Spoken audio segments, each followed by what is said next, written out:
આજે તો સવારથી જ કામમાં લાગી ગયો હતો અને સવારની શરૂઆત થઈ ગયેલી ગરમ બોર્નવિટા અને મેથીવાળા ખાખરા જોડે. એ ફિનિશ કર્યું પછી આપણે આવી ગયેલા થોડું ગાર્ડનિંગ વર્ક કરવા.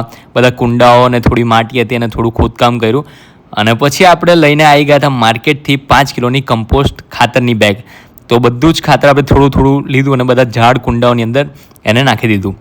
અને પછી એ કામ કર્યા પછી આપણે બપોર લાગી ગયેલી ભૂખ, તો જે ઘરે બની ગયેલું દાળ ભાત શાક અને ભીંડાની સબ્જી હતી ને આપણે જમીને પછી ઉપર આવી ગયા અને આપણે પડદા બધા બંધ કરી દીધા હતા અને આપણે ચાલુ કરી દીધી હતી રિસોર્ટ સિરીઝ. મને લાગ્યું કે સિરીઝ નાની હશે પણ 80 એપિસોડ હતા એટલે થોડાક એપિસોડ જોયા છે. અને પછી સાંજે આપણે નીકળી ગયા હતા ફેમિલીને લઈને બહાર ડિનર કરવા માટે અને આપણે આવી ગયા હતા હોટલ ગંગોત્રી. હવે એમાં આપણે ઓર્ડર કરી દીધો હતો અને આપણે થોડીક વાર વેઇટ કરતા હતા અને એટલામાં આપણો આવી ગયેલો સૂપ. તો મંચાવ સૂપ ચાલુ કર્યો અને પછી ધીમે ધીમે આપણું ઓર્ડર આવવાનું સ્ટાર્ટ થઈ ગયેલું. મસાલા પાપડ, સ્ટાર્ટર, રોટી સબ્જી અને આપણે ડિનર ફિનિશ કરીને ઘરે નીકળી ગયા હતા. અને આજનો વિડીયો ગમ્યો હોય તો વિડીયો લાઇક કરજો અને પેજને ફોલો કરજો.